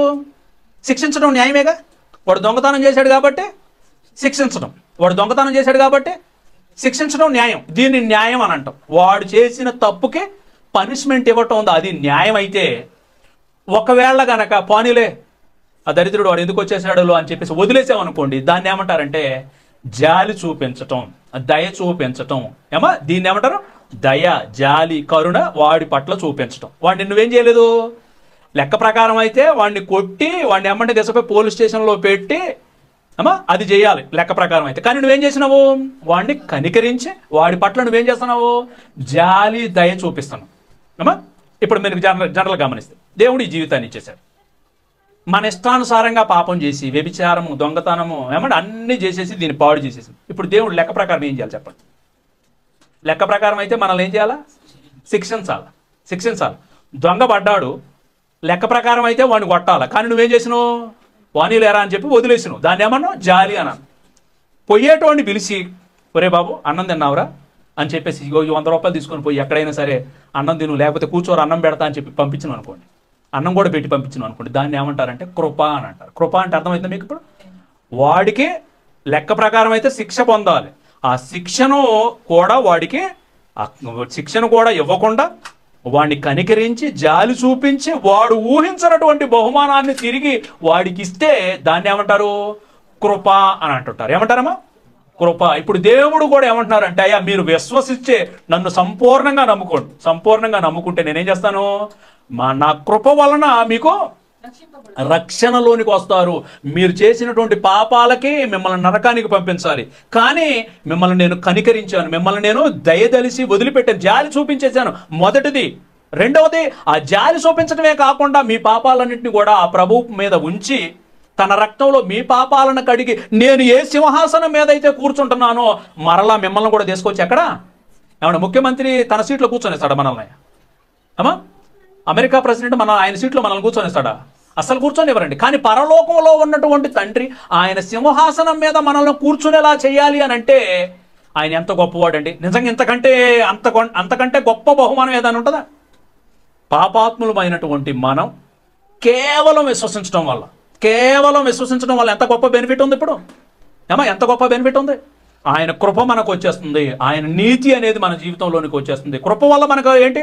మనకు రక్షణ అనేది వచ్చేసింది. నీ పాపాలన్నీ క్షమించబడ్డాయి. ఇదిగో నువ్వు ఈ లోకం నుంచి ఆ లోకానికి వెళ్ళిన తర్వాత ఆయనతో పాటు నిత్యం ఉండేటటువంటి భాగ్యం, ఆయన సింహాసనం మీద నిన్ను కూర్చోబెట్టడం కోసం అంత గొప్ప భాగ్యం ఇస్తున్నారంటే అంతకంటే గ్రేస్ ఇంకేమైనా ఉంటుందా? ఇప్పుడు మీకు అర్థమైంది కదా. విశ్వాసం అంటే అర్థమైంది. విశ్వాసం అంటే చెప్పండి అందరూ. దేవుణ్ణి నమ్మటం విశ్వాసం. దేవుణ్ణి నమ్మితే మన జీవితంలోకి ఏమొస్తుంది? నీతి అనేది వచ్చేస్తుంది. మనం నీతిమంతుడుగాను నీతిమంతురాలుగాను తీర్చబడతాము. మూడవది ఆయన కృప మన జీవితంలోనికి వచ్చి ఆ కృప ద్వారా మనం రక్షింపబడుతున్నాము. ఏమంటే దీనికోసం మనం ఏమైనా చేస్తున్నామమ్మా? ఇది నువ్వు గట్టిగా ప్రార్థన చేయటం వల్లనే నువ్వు రక్షణలోకి వచ్చినావు. ఇది మనం ఏమైనా చేసాం? ఇంతవరకు కూడా దేవుడు ఉచితంగా ఇచ్చేటటువంటి గిఫ్ట్ అండి. ఆ మాట ఇక్కడ చెబుతున్నారండి. మంచి మాట అంటున్నారు. మీరు విశ్వాసము ద్వారా కృపచేతని రక్షింపబడి ఉన్నారు. ఇది మీ వలన కలిగినది కాదు, దేవుని వరమే. ఇది దేవుని ఇది మీ వలన కలిగినది కాదు. మీ వల్ల కలిగింది మీరు అనుకునేది ఏంటంటే జస్ట్ విశ్వసిస్తే చాలు. మీరు కేవలం ఆయన నమ్మితే చాలు, కేవలం ఆయన నమ్మితే చాలు. ఎలాంటి అనుమానం లేకుండా నీ విశ్వాసం గనక నిజంగా యథార్థమైన విశ్వాసం అయితే దేవుడు డైరెక్ట్గా రంగంలోకి దిగుతున్నాడు. నిన్ను నీతిమంతుడిగా తీర్చిదిద్ది తన కృప ద్వారా నీకు రక్షణను ప్రసాదించి ఆయన ఉన్నటువంటి లోకంలో ఆయనతో కూడా నిన్ను కూర్చోబెట్టడం కోసం దేవుడు ఒక రక్షణను నీ జీవితంలో నీకు చేస్తున్నాడు. అందుకే దేవుడు ఏమంటున్నారంటే ఇది మీ వలన కలిగినది కాదు, ఇది మీ వలన కలిగినది కాదు, దేవుని వరమే, అది క్రియల వలన కలిగినది కాదు. మీరేదో పొడిస్తే ఇదంతా మీకు జరుగుతుంది అనుకోదు. ఇది కేవలం గిఫ్ట్గా ఫ్రీగా ఎవరిస్తున్నారు? ఉచితంగా దేవుడిచ్చే, ఉచితంగా. అమ్మ ఇప్పుడు మీరు బాగా గమనించాలి. ఇప్పుడు నీతిని కొనుక్కోవచ్చా? మనం కొనుక్కోలేం. ఎవరివ్వాలి మనకి? దేవుడు ఇవ్వాలి. ఎవరివ్వాలి? కృపను మనం సంపాదించుకోవచ్చా? కృపను మనంతటా మనం సంపాదించుకోలేము. మనం ఏదో చేస్తే మనకు కృప వచ్చింది అని అనుకోవటం కాదు. మనం చేయాల్సిందల్లా ఏందయ్యానంటే కేవలం ఆయన పట్ల నమ్మకాన్ని సంపూర్ణంగా కలిగి ఉండటమే ఇన్ని గొప్ప బెనిఫిట్స్ వస్తున్నాయండి. అందుకే ఆ మంచి మాట ఏమంటున్నారు? అది క్రియల వలన కలిగినది కాదు కనుక ఎవడను అతిశయపడ వీలు లేదు. అతిశయపడ వీలు లేదు. అది ఎవడి క్రియల వలన వచ్చింది కాదు. ఇదంతా దేని మూలంగా వచ్చేసింది? కేవలం దేవుడి దయ, కేవలం దేవుడి వరం, కేవలం ఆయన కృప, కేవలం ఆయన ఇచ్చేటటువంటిది. నీ జీవితంలో నువ్వు కేవలం చేయాల్సింది ఏందయ్యా అంటే నువ్వు కేవలం ఆయన దగ్గరికి వెళ్ళి అయ్యా నేను నిన్ను నమ్ముతున్నాను అమ్మా నిన్ను. మనం అప్పుడప్పుడు కూడా పెద్ద పెద్ద ఇంటి ఓనర్లో అక్కడ ఉన్నటువంటి పనివాడి పట్ల నమ్మకం కనుక ఏర్పడింది అనుకోండి అమ్మా, నమ్మకం కనుక ఏర్పడింది అనుకోండి, ఈ కోటీశ్వరుడు ఏం చేస్తాడు? ఎక్కడికైనా ఊరికి వెళ్ళేటప్పుడు తాళాలు వేసుకొని అరే నువ్వు మీ ఇంటికి పోరా అని అనడం. ఏమంటాడు? అరే రంగయ్య నేను ఊరు వెళ్ళొస్తాను, ఇల్లు జాగ్రత్త చూసుకోరా అని చెప్పి తాళాలు అతనికి ఇచ్చేస్తూ ఉంటుంటారు. ఎంత నమ్మకం అండి, ఎంత విశ్వాసం! ఇందులో ఎవరు గొప్పతనం? అంత కోటీశ్వరుడైనా కూడా ఈ పని చేసేటటువంటి ఇతని పట్ల అలాంటి బాధ్యతను ఇచ్చేశాడు అంటే ఇతను కూడా ఎంత నమ్మకంగా ఉన్నట్టండి. కనుక మన జీవితంలో ప్రియమైన దేవుని పిల్లలారా విశ్వాసం అనేది చాలా ప్రాముఖ్యకరం. విశ్వాసం అనేది చాలా ప్రాముఖ్యం. దేవుణ్ణి మనం నిజంగా నమ్ముతున్నామా నమ్మట్లేదు అనేది మీకు ఒక క్లారిటీ ఇప్పటికి వచ్చేసి ఉంటుంది. నిజంగా సంపూర్ణంగా మనం నమ్ముతున్నామా సంపూర్ణంగా నమ్మటలేదు అనేది ఇప్పుడు ఒక క్లారిటీ అనేది వచ్చేసింది. కాబట్టి ఒకవేళ ఇప్పటి వరకు కనుక అలాంటి విశ్వాసం లేకపోతే కంప్లీట్లీ మీరు ఎవరి మీద ఆధారపడి బతకటం నేర్చుకోవాలి. దేవుడు ఉన్నాడు, నాకు దేవుడు ఉన్నాడు, నాకు దేవుడు ఉన్నాడు, నాకు దేవుడు ఉన్నాడు, ఇది ఉండాలండి. చాలా మందికి ఈరోజు తినడానికి తిండి ఉంటుంది, రేపటి గురించి చింత. ఎవరి మీద నమ్మకం లేదు? దేవుడి మీద నమ్మకం లేదు. అమ్మా ఈ సంవత్సరం ఉద్యోగం బాగానే ఉంటుంది, ఎక్కడో రెసిజన్ స్టార్ట్ అయిపోయింది, ఎక్కడో ఏమంటే ఆర్థిక మాంద్యం స్టార్ట్ అయిపోయింది, అమెరికాలో ఉద్యోగాలు తీసేస్తున్నారంట అని ఇక్కడ ఉన్నోడికి ఇప్పుడే దడదడగా ఉంటుంటుంది. ఎవరి మీద నమ్మకం లేదు. అయినా సరే నువ్వు అనుకుంటే ఇవి సాధించడంలే, గుర్తుంచుకోండి అమ్మా. ఇవి మనం అనుకుంటే సాధించడం లేదు. మనకి ఆ జ్ఞానాన్ని ఇచ్చి, ఆరోగ్యాన్ని ఇచ్చి, ఆయుష్నిచ్చి, ఆ తెలివితేటలనిచ్చి, ఎంతమంది ఎదుగుదల లేక ఏమంటే మరుగుజ్జులుగా ఉన్నవారు ఉన్నారంటే మనల్ని అయితే దేవుడు ఎందుకండి ప్రేమించాడు? ఇంత మంచి ఆరోగ్యాన్ని ఎలా ఇచ్చేసాడు, ఇంత మంచి ఆయుష్ని ఎలా ఇచ్చేసాడు, ఏమంటే ఇంత మంచి తెలివితేటలను ఎలా ఇచ్చాడు? ఇదిగో ఈరోజు చదువులోని నీకు ఆ జ్ఞానాన్ని ఇచ్చి ఆ చదువులలో అన్నిటిలో ఉత్తీర్ణులయ్యేలాగా చేసి సమాజంలో ఉద్యోగాలు ఇచ్చి ఆ ఉద్యోగాల ద్వారా మీకు ఒక జీవితాన్ని ఇచ్చి ఇంకనైనా నా కోసం బ్రతకండి అని అంటే, అయినా సరే దేవుడు అంటే నమ్మకం లేకుండా ఇంకా భవిష్యత్తుని గురించి ఇంకా ఏదో బాధపడుతున్నామంటే ప్రియమైన వాళ్ళారా మనం నిజంగా విశ్వాసం అని చెప్పుకోవచ్చా అమ్మా? విశ్వాసం అని చెప్పుకోవచ్చు. విశ్వాసం అనేది అది కాదండి. విశ్వాసం అంటే కంప్లీట్ ట్రస్ట్. ఓకే, నీకు ఎలాంటి అనుమానం లేదు, ఆయన చూసుకుంటాడు ఏమంటే మీకు జరిగినటువంటి చరిత్రలో జరిగినటువంటి సంగతులు కనుక చూస్తే 85 సంవత్సరాలకు పైబడినోడు అండి దానియేలు గారు. ఎన్ని సంవత్సరాలు? 85 సంవత్సరాలకు పైబడినోడు.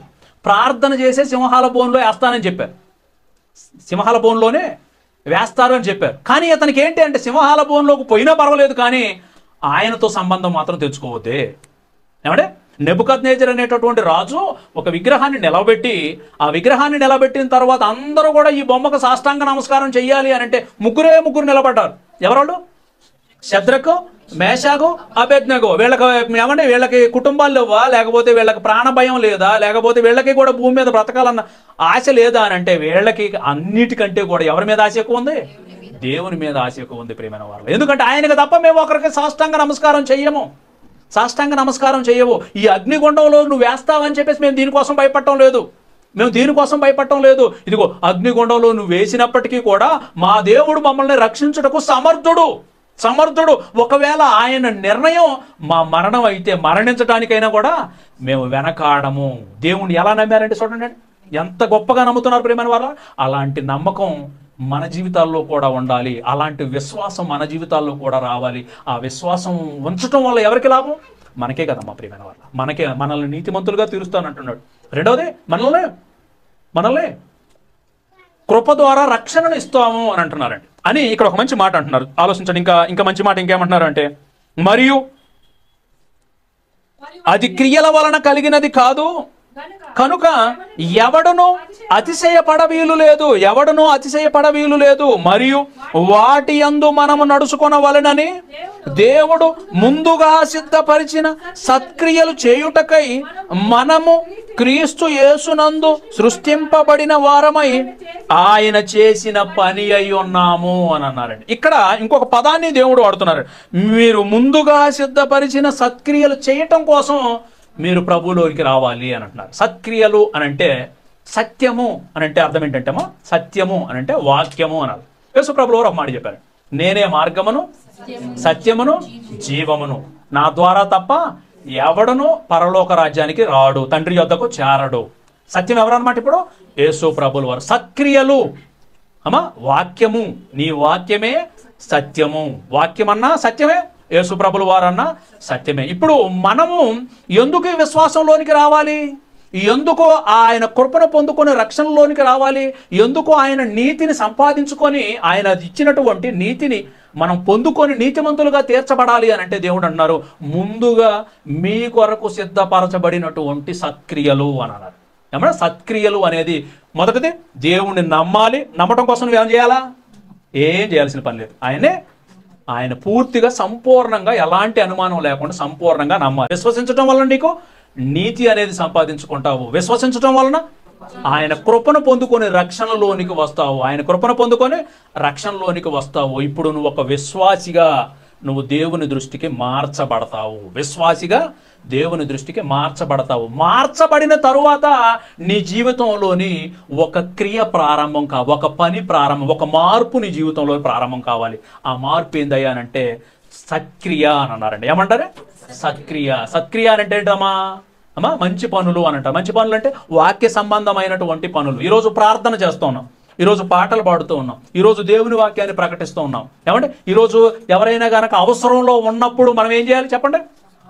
దేవుడు నీకు చూసుకుంటాడులే అని చెప్పి నీ దగ్గర ఉన్నా కూడా ఇవ్వటలేదు అని అంటే నీలోని విశ్వాసం అనేది సంపూర్ణంగా లేదు. ఆ విశ్వాసం ఒకవేళ ఉంది అని అనుకున్నా కూడా ఆ విశ్వాసము నిన్ను నీతిమంతుడిగాను మార్చేటటువంటి క్రియ అయితే ఇంకా స్టార్ట్ అవ్వలేదు. కాబట్టి సత్క్రియ అనేది దేవుడు ఏమన్నా ఈ విశ్వాసంలోనికి వచ్చినటువంటి ప్రతి ఒక్కరు కూడా ఏం చేయాలంట? సత్క్రియలు చేయాలంటే. సత్క్రియలు అంటే అర్థమైంది, దేవుడు ఏదైతే ముందుగా సిద్ధపరిచి ఉన్నారో ఈ లోకంలోని ఆ సత్క్రియ చేసేటప్పుడు ప్రియమైన వారలారా మనలోని కొన్ని క్రియలు అనేవి ఆటోమేటిక్గా ప్రారంభమవుతాయి. విశ్వాసంలోకి వచ్చామా? విశ్వాసంలోకి రావాలి అంటే మనం ఏం చేయని అవసరం లేదు. విశ్వాసంలోకి రావాలి అంటే ఆయన కేవలం నమ్మితే సరిపోతుంది. కానీ విశ్వాసంలో ఉన్నామా లేదా అని చెప్పడానికి మన జీవితంలో కొన్ని కనపడాలి అని అంటున్నారు. మరలా విశ్వసించడానికి నువ్వేం చేయాల్సిన పని లేదు. నువ్వు ఆయన కనుక సంపూర్ణంగా విశ్వసిస్తే, నిన్ను నీతిమంతురాలుగా దేవుడు మారుస్తాడు. దేవుని కృపను నువ్వు పొందుకుంటావు. ఈ రెండు కూడా ఉచితంగా నీకు దేవుడు అనుగ్రహిస్తున్నటువంటి వరాలు. నీతి కృప. నీతి దేవునితో నిలబెట్టడానికి అది ఉపయోగపడుతుంది. కృప ఇదిగో దేవుని యొక్క ఆ కనికరం, దయ పొందుకొని ఆయనతో మరలా తిరిగి ఆయన సింహాసనం మీద కూర్చుండేటటువంటి గొప్ప భాగ్యాన్ని కృప అనేది నీకు అందిస్తుంది. అంటే రక్షణ అనేది నీ జీవితంలోనికి వస్తుంది. ఇవి నిజంగా మన జీవితంలోనికి వచ్చినాయా రాలేదు ఎట్లా తెలిసింది? అప్పుడు కొన్ని క్రియలు, కొన్ని మార్పులు మన జీవితంలో కనపడాలండి. ఏమంటే వాటిని ఏమంటారంటే విశ్వాస క్రియలు అని అన్నారు. ఏమంటారు? ఒకసారి చూద్దామా?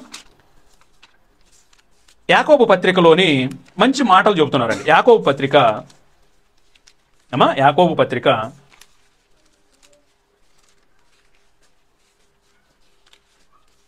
2వ అధ్యాయము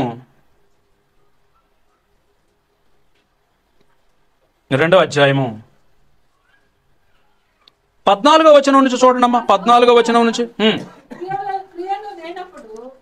నా సహోదరులారా క్రియలు లేనప్పుడు ఎవడైనను తనకు విశ్వాసము కలదని చెప్పిన ఎడల ఏమి ప్రయోజనము అని అంటున్నారండి. విశ్వాసానికి నువ్వేం చేయొద్దు, కానీ విశ్వాసంలోకి వచ్చావు అనేది బయటోడికి కనపడాలి. అంటే నువ్వు విశ్వసిస్తున్నావు, నువ్వు ఇంకా విశ్వాసం అంటే ఈ రోజు నమ్మినోడు రేపు మనల్ని నమ్మకుండా పోవచ్చుగా. ఈరోజు మీరు దేవుళ్ళలోకి వచ్చారు, రేపు ఉంటారని గ్యారంటీ అని. ఉన్నారు అని చెప్పడానికి ఏంటి? ఉన్నారు అని చెప్పడానికి మీరు విశ్వాసంలో ఇంకా ఉన్నారు, విశ్వాసంలోనే ఇంకా మీరు బ్రతుకుతున్నారు, విశ్వాసంలోనే మీరు ఉన్నారు, దేవుడిలో మీరు ఇంకా స్థిరంగా ఉన్నారు అని చెప్పడానికి మీ జీవితంలో కొన్ని మార్పులు కనపడతాయంట, కొన్ని క్రియలు కనపడతాయంట. ఆ క్రియలు కనపడకపోతే ఈ క్రియల వలన మనకు విశ్వాసం వచ్చిందా? నో. విశ్వాసం పొందడానికైతే ఫ్రీ, అది కేవలం నువ్వు ఆయన నమ్మితే చాలు. నీతి వీటి వల్ల వచ్చిందా? నో. అది నీతి కూడా దేవుడు ఉచితంగా మనకు అనుగ్రహించేది. కృప కూడా దేవుడు మనకు ఉచితంగా అనుగ్రహించేది. కానీ ఈ విశ్వాసంలోనికి వచ్చినటువంటి మనం విశ్వాసంలో ఉన్నాము అని చెప్పడానికి మన జీవితంలో కొన్ని మార్పులు, కొన్ని క్రియలు కనపడాలి అని అంటున్నారు. ఇక్కడ ఎగ్జాంపుల్ చెబుతున్నారు. ఏమంటున్నారు? నా సహోదరులారా, క్రియలు లేనప్పుడు ఎవడైనను తనకు విశ్వాసము కలదని చెప్పిన ఎడల ఏమి ప్రయోజనము? అట్టి విశ్వాసం అతనిని రక్షింపగలదా? సహోదరుడైనను సహోదరి అయినను దిగంబరులై ఆనాటికి భోజనం లేక ఉన్నప్పుడు మీలో ఎవడైనను శరీరమునకు కావలసిన వాటిని ఇయ్యక సమాధానముగా వెళ్ళుడి. ఏమంటున్నారంటే అసలు కట్టుకోవడానికి బట్టలు లేక సలిగి వణుకుతున్నటువంటి సహోదరుడు కానీ సహోదరి కానీ వచ్చితే మనం ఏం చేస్తాం? కామన్గా మన దగ్గరే ఎవరో లేరమ్మా, ఒక చెల్లి ఇక్కడికి వచ్చింది, సరైనటువంటి బట్టలు లేవు అమ్మా, శరీరం కనపడుతుంది అనుకోండి, మనం ఏం చేస్తాం? కామన్గా ఏం చేస్తాం? అమ్మ ఇక్కడ రామ్మా అని చెప్పేసి అంటే ఏం చేస్తాం? మన దగ్గర ఉన్నటువంటి ఏదో ఒక వస్త్రాన్ని ఇవ్వడానికి ప్రయత్నం చేయాలిగా. అమ్మ ఇంట్లోకి రా తల్లి, అమ్మ నువ్వు అట్లా ఉండకూడదమ్మా, బయటకు రా, అట్లా వెళ్ళకూడదమ్మా అని చెప్పేసి మన దగ్గర ఉన్న ఏదో ఒకటి, కొత్తది కాకపోయినా పాతదైనా మనకు ఉన్న దాంట్లో ఏదో ఒకటి ఇస్తాం. ఎప్పుడు ఇస్తాం? నిజంగా మారితే, నిజంగా కనుక ఆమె పట్ల ప్రేమ కలిగి ఉంటే. ఎవరిని బట్టి? ఆమె ఎవరో మనకు తెలియదు, కానీ ఆ ప్రభువుని బట్టి, ఆ దేవుని బట్టి నీ జీవితంలో కనుక ఈ ప్రేమ అనేది వస్తే నువ్వేం చేస్తావు? ఆమెకు ఏదో ఒక వస్త్రాన్ని ఇస్తావు. అయ్యా ఆకలితో చచ్చిపోతున్నానయ్యా అని కనుక ఒక సహోదరుడు వచ్చాడు అనుకోండి, సమాధానంగా వీళ్ళు ప్రార్థన చేస్తా నీకోసం అని అన్నాడు అనుకోండి, వాడు ఏమనాలా? ఒక్కతను అనొద్దు, వారి దరిద్రుడా, నువ్వేం క్రైస్తవుడు రా నాయన, తినడానికి పళ్ళెం నిండా పెట్టుకున్నావు, పళ్ళెం నిండా పెట్టుకున్నావు, తినే ప్లేట్ను కూడా ఏమంటే ఏం చేయాలి? రా బ్రదర్, నా దగ్గర అన్నం కొద్దిగా ఉంది, ఇది ఒకటే ప్లేట్లో పెట్టుకున్నాను, పర్లేదులే సగం తిందా అని చెప్పేసి ఇంకొక ప్లేట్లో దీన్ని సగం తీసి అతనికి పెట్టి, లేకపోతే నేను తర్వాత తింటాలే, ముందు నువ్వు తిను, నేను తర్వాత వండుకుంటాను అని చెప్పేసి అది కనుక ఉంటే దానికి ఏమా ఇలాంటి కనుక కనపడితే సహోదర ప్రేమ అని అంటాం. దీని ఏమంటాం? సహోదర ప్రేమ అని అంటాం. ఇవి కనపట్టలేదు అనుకోండి, మన విశ్వాసంలో ఉన్నట్ట పోయినట్ట. చాలా మంది స్ట్రిక్ట్ రూల్స్ ఉంటాయండి. కొన్ని చర్చిస్లో ఎలా ఉంటారంటే స్ట్రిక్ట్ రూల్స్ ఉంటారు అమ్మా. కొన్ని సిద్ధాంతాల పరంగా కొన్ని సంఘాలు వెళ్తూ ఉంటాయి.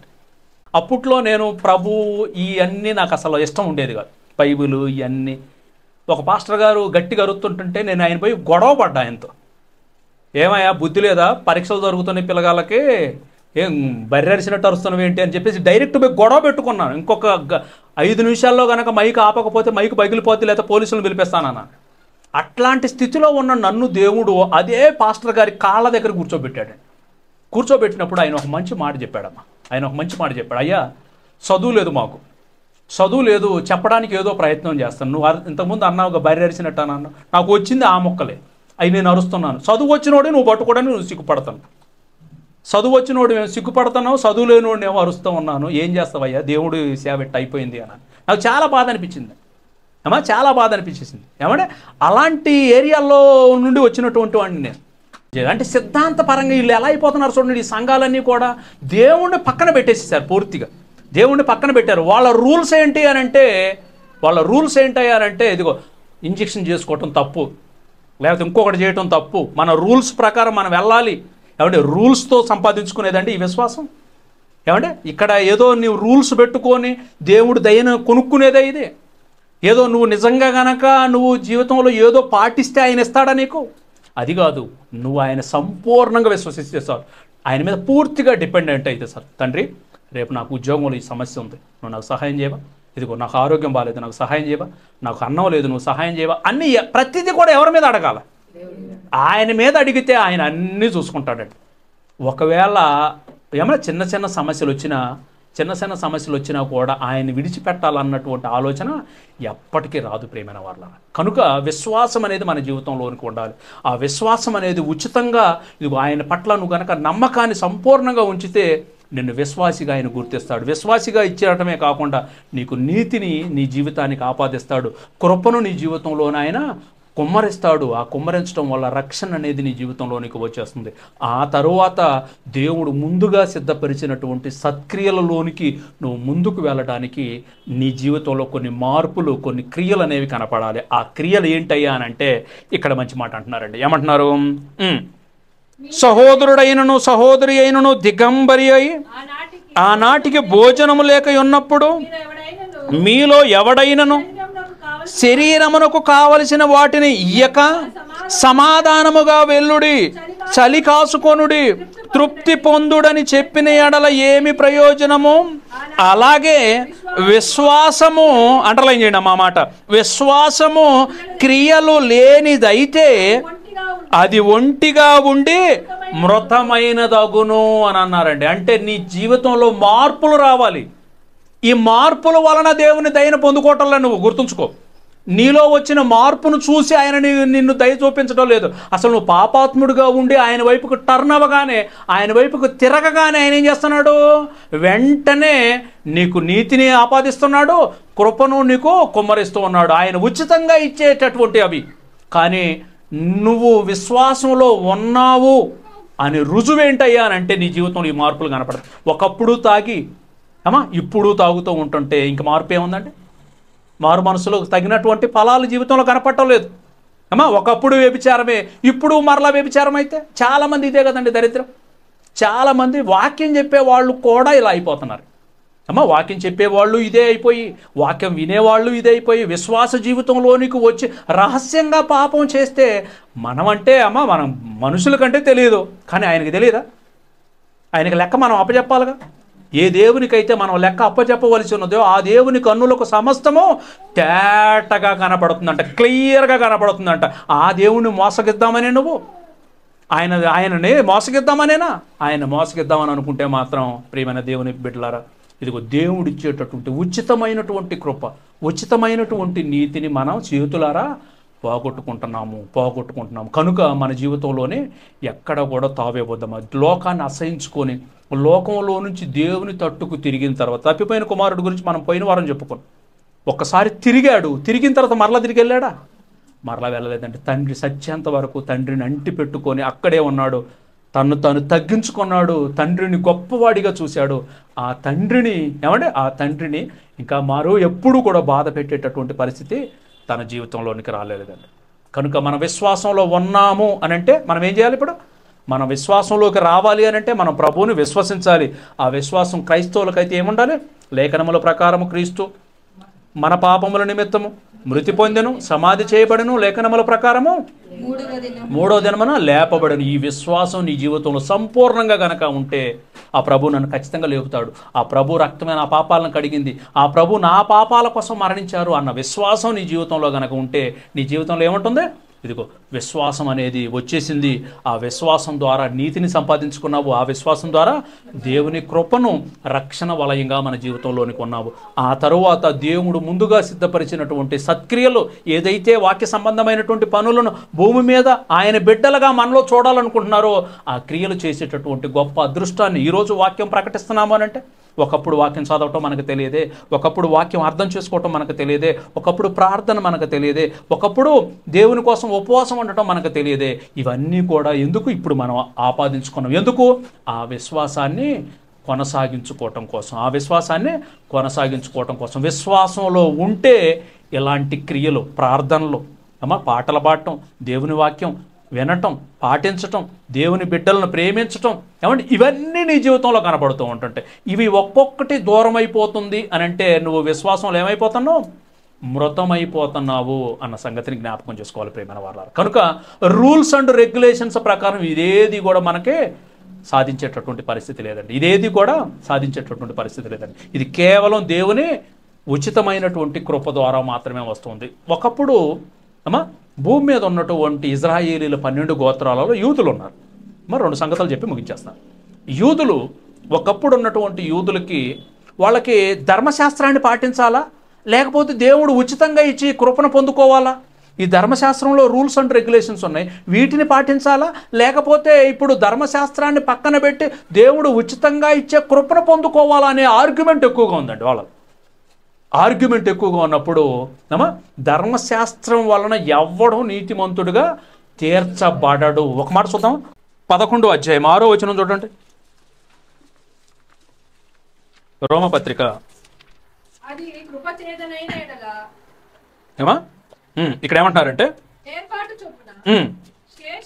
అది కృపచేతనైన ఎడల ఇకను క్రియల మూలమైనది కాదు. అది కృపచేతనైన ఎడల ఇకను క్రియల మూలమైనది కాదు. అంటే కృప అనేది you can't earn it by your actions.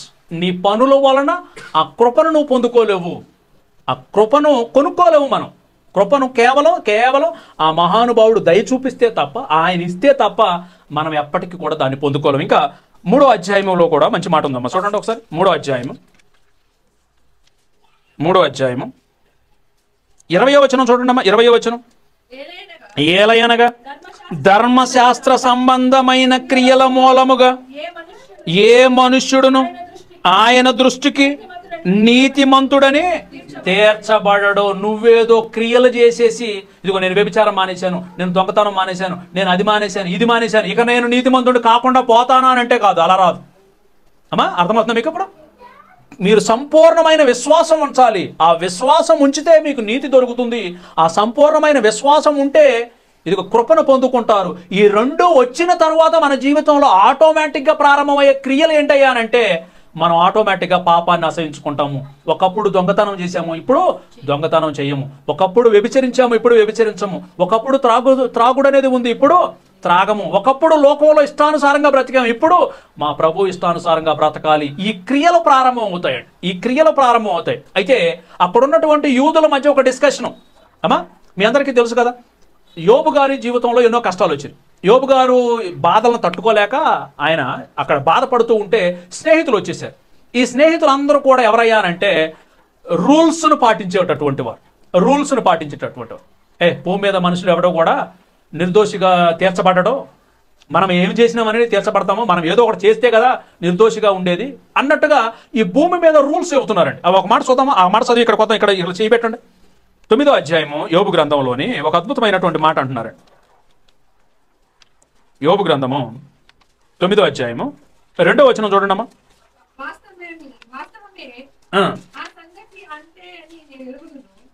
వాస్తవమే, ఆ సంగతి అంతే అని నేను ఎరుగుదును.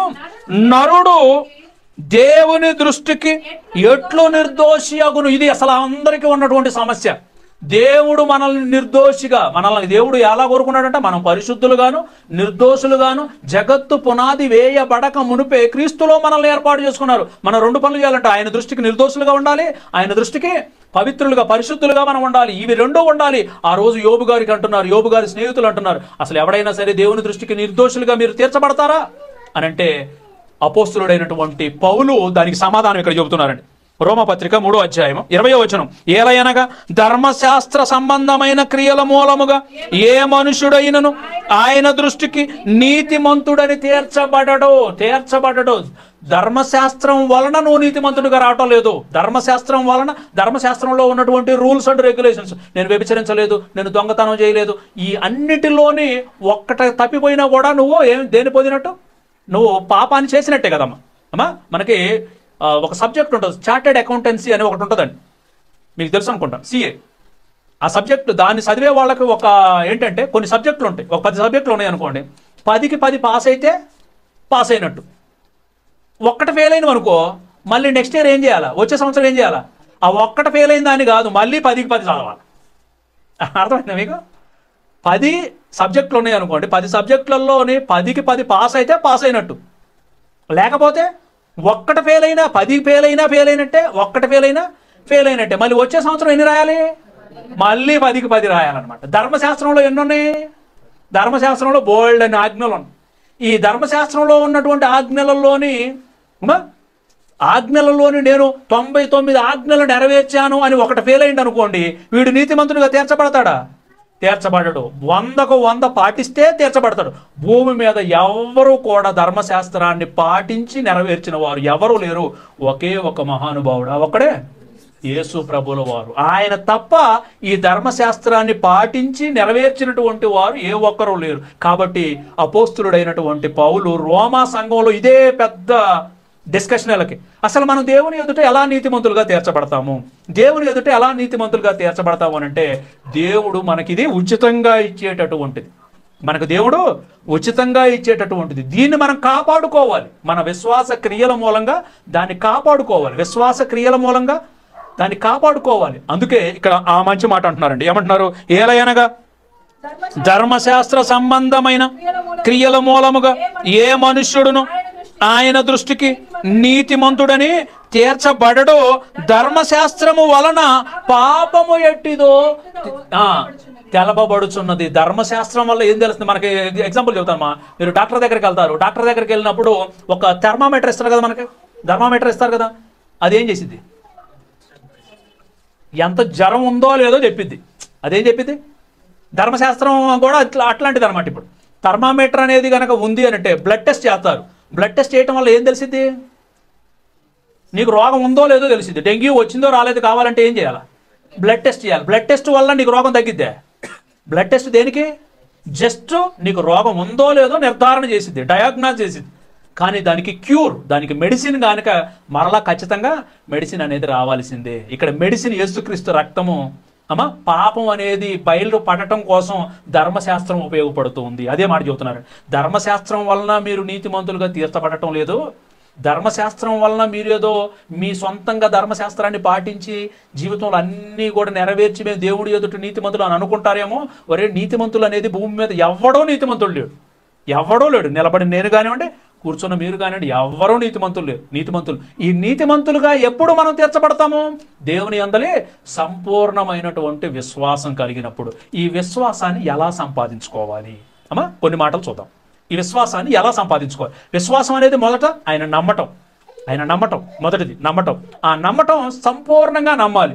ఆ సంపూర్ణంగా నమ్మాలి అంటే రోజు మనం ఏం చేయాలో కొన్ని మాటలు చెబుదాము. అమ్మా, రోమపత్రిక 10వ అధ్యాయము 17వ వచనం చూడండమ్మా. రోమపత్రిక 10వ అధ్యాయము 17వ వచనం. రోమపత్రిక 10వ అధ్యాయము 17వ వచనం. మనం దీన్ని ఎలా సంపాదించుకోవాలో ఇక్కడ మంచి మాట చెబుతున్నారండి. కాగా వినుట వలన విశ్వాసము. దేని వల్ల వచ్చిందంట విశ్వాసం మనకి? వినుట వలన. ఎవరి గురించి వినాలి? రాజకీయాల గురించి, సినిమా హీరోయిన్ల గురించి, పక్కింటి సోది గురించి ఇవన్నీ వింటే మనకు ఉన్న విశ్వాసం పాడైపోద్ది ప్రియమైన వాళ్ళ. కనుక మనకు విశ్వాసం అనేది దేని వల్ల వచ్చింది అంటున్నారు? కనుక కాగా వినుట వలన విశ్వాసము కలుగును, వినుట క్రీస్తును గూర్చిన మాట వలన కలుగును. విశ్వాసం రావాలంటే మనం ఏం చేయాలంటున్నారు దేవుడు? అయ్యా, బాగా వినండి, బాగా వినండి, బాగా వినండి. చర్చిల్లోకి వచ్చి నిద్రపోకండి అమ్మా. చర్చిల్లోకి వచ్చేసేసి ఫ్యాన్ కింద కూర్చోవాకండి. చర్చిల్లోకి వచ్చేసి మీ ఇంటి గురించి ఇంకొక దాని గురించి ఆలోచించకండి. ఇక్కడికి వచ్చిన తర్వాత ఎవరిగా దేవుని మాటలో శ్రద్ధగా వినండి అమ్మా. ఇంటి దగ్గర కూడా మీరు బాగా వాక్యం వినాలా, వాక్యం చదవాలా, వాక్యాన్ని ధ్యానిస్తూ ఉండాలా. ధ్యానిస్తే ప్రభు గురించినటువంటి ఎన్నో సత్యాలు మనకు తెలుస్తాయండి. అప్పుడు ఆటోమేటిక్గా అయ్యో, నా ప్రభు నా కోసం ఇన్ని చేశాడా, నా ప్రభు నా కోసం అన్ని చేశాడా అన్నట్టుగా ఆయన మీద ఇంకేమైపోతుంటుంది? మనకు ప్రేమ పెరుగుతుంది. ఆయన మీద సంపూర్ణమైనటువంటి విశ్వాసం. మొదటిది ఏంటిదమ్మా? విశ్వాసము వినుట వలన కలుగుతుంది. ఆ వినుట క్రీస్తును గూర్చిన మాట అయి ఉండాలి. ఆ క్రీస్తును గూర్చిన మాట అయి ఉండాలి. మార్కు సువార్త 9వ అధ్యాయం. మార్కు సువార్త 9వ అధ్యాయం 24వ వచనం చూడండి. 24వ వచనం.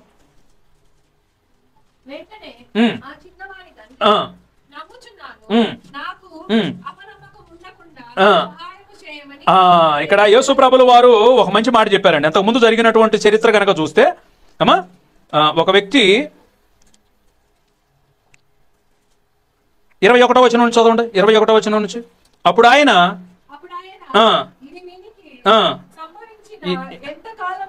అక్కడ ఒక దెయ్యం పట్టింది, ఆ మోగ దెయ్యం పట్టినటువంటి వాని గురించి చెబుతున్నారండి. ఈ సంగతులన్నీ చెబుతూ లాస్ట్కి ఏమంటున్నారు అని అంటే 21వ వచనం. అప్పుడు ఆయన ఇది వీనికి సంభవించి ఎంత కాలమైనదని వాని తండ్రిని అడుగగా అతడు, బాల్యం నుండి ఆ దయ్యం పట్టిందయ్యా, అది వానిని నాశనం చేయవలనని తరచుగా అగ్నిలోను నీళ్లలోను పడద్రోయుతుంది.